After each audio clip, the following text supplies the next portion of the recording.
अस्सलामुअलैकुम औज़ुबिल्लाहि मिनश्शैतानिर्रजीम बिस्मिल्लाहिर्रहमानिर्रहीम।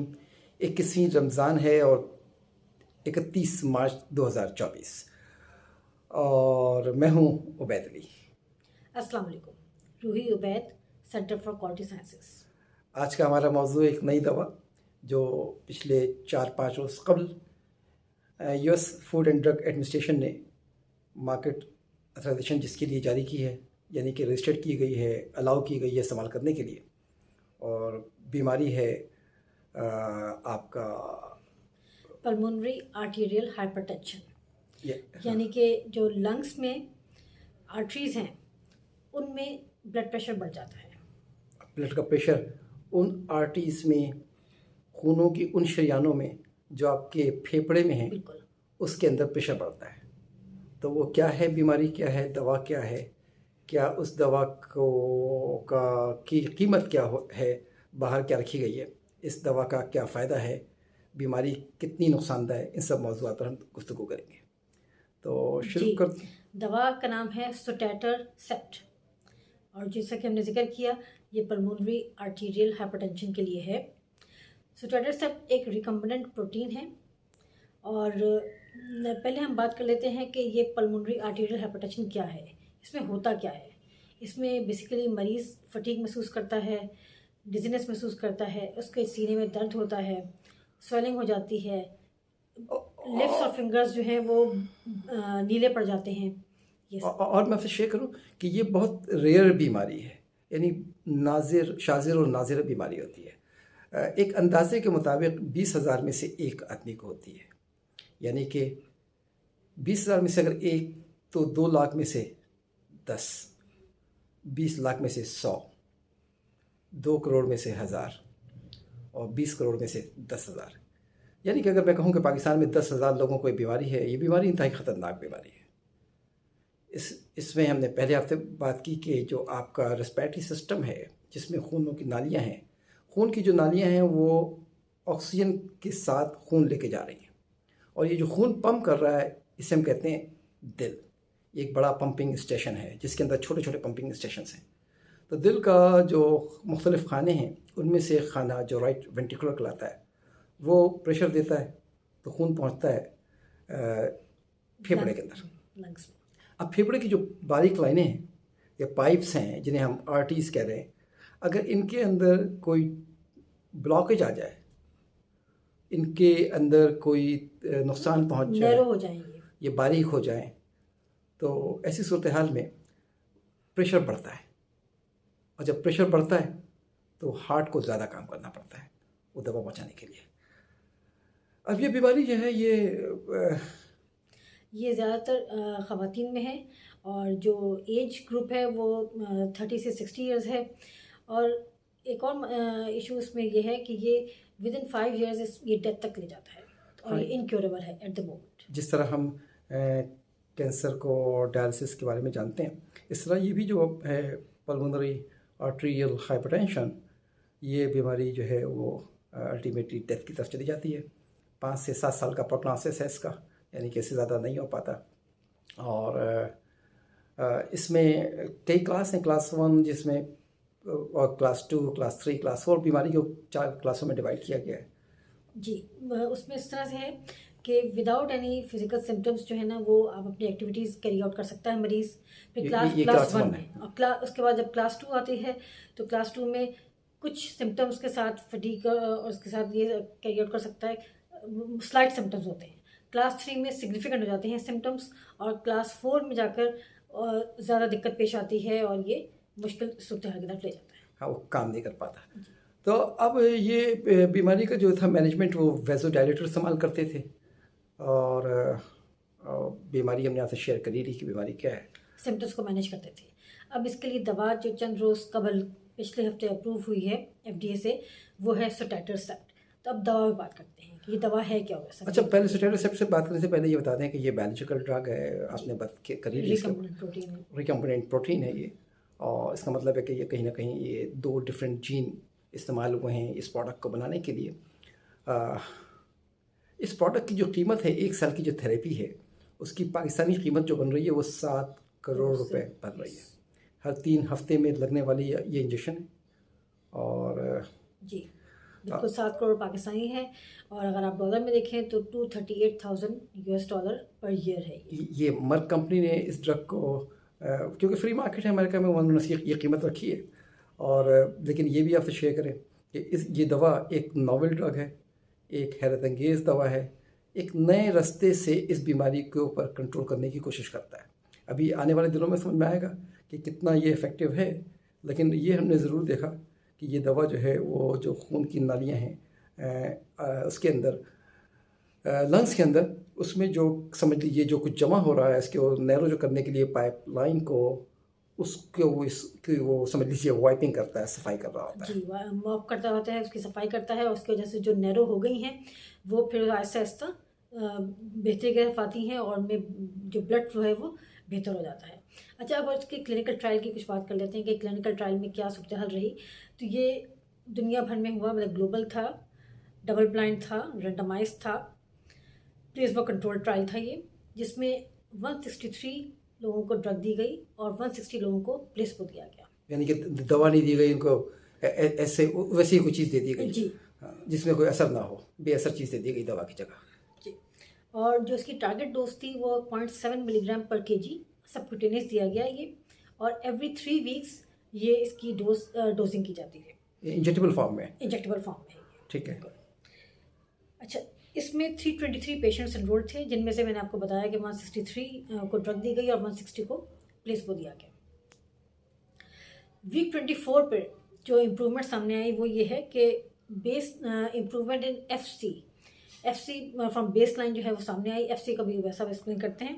और 29% जो है वो ड्रग में बेहतरी आई जिनको ड्रग दी गई थी, और 14% प्लेसबो में।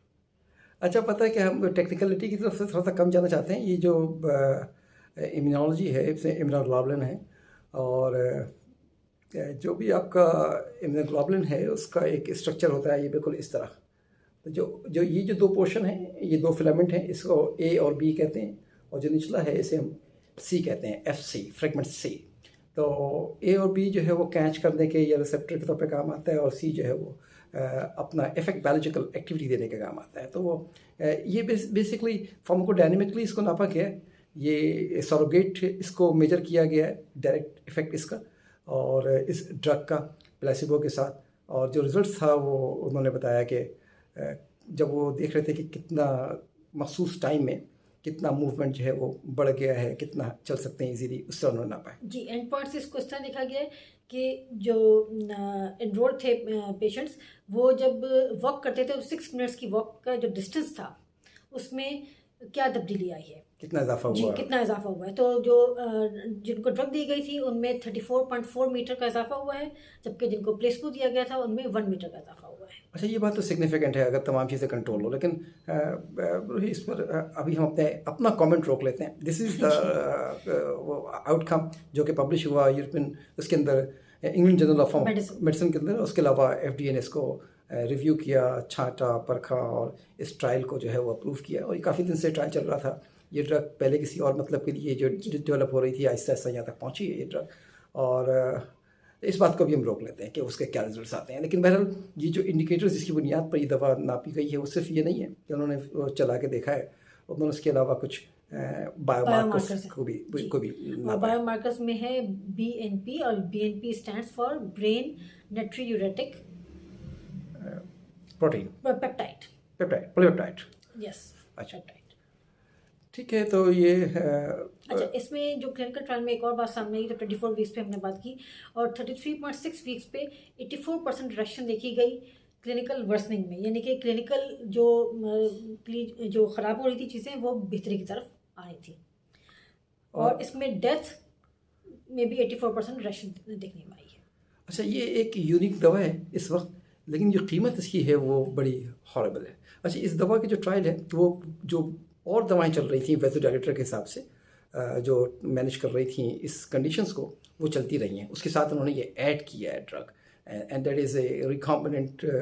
ये प्रोटीन है और फ्यूजन प्रोटीन है। इसका मतलब ये है कि वो 2 मुख्तलिफ जीन से बना हुआ प्रोटीन है, और इस प्रोटीन का अपना जो देखिए, ये जो DNA है ना, ये जो जीन्स हैं अगर मैं कहूँ कि इसके अंदर मल्टीपल जीन्स इन्वॉल्व हैं इस पूरे प्रोसेस के अंदर, तो उस जो उनमें से एक जीन को उन्होंने आइडेंटिफाई किया, उसको उसके नतीजे में प्रोटीन डेवलप किया, और जो प्रोटीन था जिसको हमने एंटीबॉडीज़ का you may call is monoclonal antibodies, और उसको रिकॉम्बिनेंट डीएनए टेक्नोलॉजी के ज़रिए फिर वो बॉडी में बनाने के बाद यकीनन उन्होंने कहीं से पहले जीन आइडेंटिफाई किया होगा, फिर उसको रिकॉम्बिनेंट टेक्नोलॉजी के ज़रिए मल्टीप्लाई किया होगा। इसकी उसके बाद उस मल्टीप्लिकेशन के बाद उन्होंने किसी नहीं उससे पहले फिर किसी उसमें टिश्यू में इसको डेवलप किया होगा, और जब वो बन गया होगा तो उसके बाद उसको प्योरीफाई किया होगा, और इस प्योरीफाई करने के दौरान उन्होंने क्वालिटी कंट्रोल्स के अपने चेक रखे होंगे, और फिर जाकर वो ड्रग जो है वो जो हासिल हुई होगी उसको फिर उन्होंने लेफलाइज किया होगा, लेफलाइज करने के बाद उसको फॉर्मुलेट किया होगा, और फॉर्मुलेट करने के बाद ये इंजेक्ट किया होगा, और ये इनके सामने रिजल्ट्स हैं। ये हेल्थेंगियस ड्रग है, चूँकि इस बीमारी का कोई ट्रीटमेंट अवेलेबल नहीं था, तो इसलिए इसको यकीनन तमाम प्रायोरिटीज़ रिव्यू मिले होंगे, और ये नए पाथवे से फ़ायदा पहुंचा रहा है, एक नया रास्ता दिखाया है इसने इस बीमारी को समझने का, इस बीमारी पर काबू पाने का। तो इसलिए इसको तमाम वो एडवांटेज हासिल होगा इस ड्रग को ड्यूरिंग द रिव्यू, जो किसी नई पाथवे से ड्रग आता है। तो लेकिन जो परेशान कर मामला है वो ये कि ये 7 करोड़ रुपए पाकिस्तानी कैसे अफोर्ड करेंगे। तो इसका मतलब है कि हमारे प्यारे इन दवाओं के आने के बाद भी, दुनिया में आने के बाद भी इन दवाओं से महरूम रहेंगे। ये तो है इसमें जो सवाल निकलता है वो ये कि किस तरह यहाँ के लोग, हम लोग इस्तेफादा कर सकते हैं इस दवा से। देखिए, मोनोक्लोनल एंटीबॉडी की अपनी जैसे बात की हमने, तो ये मोनोक्लोनल एंटीबॉडी है ये दवा, तो कैसे इसको डेवलप किया जा सकता है यहाँ पर? देखिए, पहले तो हमने ये समझ लेते हैं बहुत अच्छी तरीके से कि ये जो रोना था ना हमारे पास कि केमिकल नहीं आता, केमिकल के लिए हमें इंपोर्ट करना पड़ता है, मशीनें हमें इंपोर्ट करनी पड़ती हैं। तो भाई जो मशीनें इसमें इंगेज है ना वो सारी तमाम पाकिस्तान में वाफर मकदार में दस्तयाब हैं मुख्तलिफ यूनिवर्सिटीज़ के पास। जो सबसे अहम बात तो यह है, ब्लॉकेज कहाँ पे है जो होने से रोकती है, डेवलप होने से? सबसे अहम बात यह है कि जो रॉ मटेरियल ह्यूमन का है, इंसानों का जो रॉ मटेरियल है, सोच का जो रॉ मटेरियल है, वो हमारे यहाँ डेफिशिएंट है, या उसको हम इस्तेमाल नहीं करते, और इस्तेमाल करते हैं तो अपने एरोगेंस में इस्तेमाल करते हैं। बहुत सारे लोग साथ नहीं बैठते, मुख्तलिफ बैकग्राउंड रखने वाले, इन मौजूद मल्टीडिसिप्लिनरी बैठना पड़ेगा, कोई और रास्ता नहीं है। और मैं नहीं समझता रही कि ये कोई रॉकेट साइंस है आज के दौर में, जहाँ पर लोग इतना काम कर चुके हैं। यकीनन पेचीदगियाँ होंगी, इसके अंदर टेक्निकलिटीज़ होंगी, बहुत सारी इंजीनियरिंग्स होंगी, यकीनन है भी। लेकिन जब बैठेंगे तो डिस्कस करेंगे तो जो भी प्रॉब्लम्स आएंगे फिर उनको सॉल्विंग की तरफ जाया जा सकता है। और ऑलरेडी दुनिया तो कर चुकी है ना, हमारे पास तो नॉलेज मौजूद है।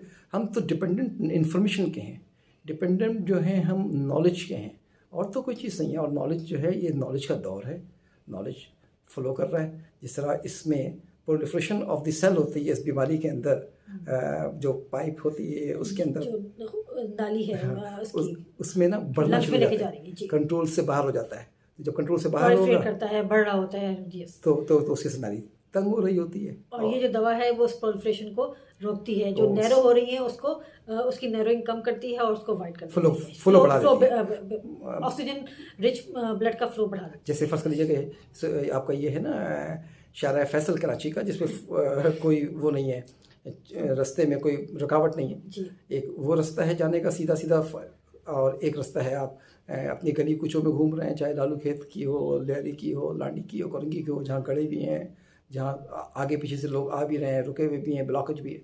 तो वो इस तरह की सूरत हाल को वो प्रोलिफरेशंस को रोकता है, जो रुकावटें डेवलप कर रहा होता है। तो जो बहरहाल ये बड़ी एक तरह से ब्रेक थ्रू थेरेपी आई है, और जो इनक्योरेबल डिजीज़ थी उसके लिए ये बहुत एक उम्मीद की किरण है।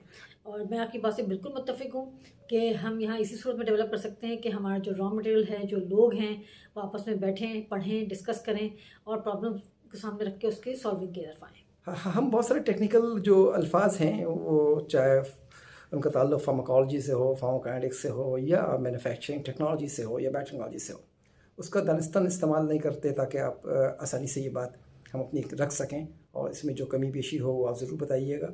और हमारी ख्वाहिश है, उम्मीद है, हम भी देख लेते हैं कि दुनिया में वही कौमें तरक्की कर रही हैं, बहुत करीब से आप भी दिखते हैं, जिनके पास इल्म है, तो इल्म किसी की मीरास नहीं है।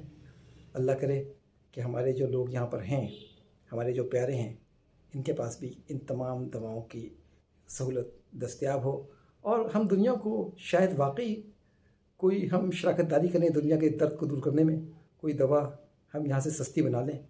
अमेरिका में देखिए ना, वो आवाम को ये दवा जो पड़ रही है उनके तकरीबन $2,32,000 तो पर एनम पड़ेगी कितनी? 238,000 $238,000। तो अगर हम बना लें सस्ते में और उनको सप्लाई करने के काबिल हो जाएं, क्वालिटी को प्रूव कर सकें, तो ये वाकई दुनिया की में के दर्द दूर करने में एक शराकत। हमारे लोग जो दुनिया भर में मौजूद हैं और मुख्तलिफ जगहों पे काम कर रहे हैं, वो तो कर रहे हैं सब कुछ, और हमारे यहाँ इंस्टीट्यूशंस को डेवलप करने की ज़रूरत है कि इंस्टीट्यूशन डेवलप हों और ऐसा कोई काम करें जिससे हम दुनिया में अपना नाम भी हो हमारा और लोगों के फ़ायदे के लिए भी हो सब कुछ। तो हमने अब अपने साइंसी अंदाज में आम गुफ्तगू को और कुछ आप सियासी गुफ्तगू समझ लीजिए या समाजी गुफ्तगू समझ लीजिए से आपको तक अपना पैगाम पहुंचाया है।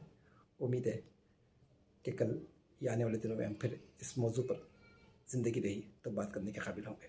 बहुत शुक्रिया। आसानी का। अल्लाह हाफ़िज़।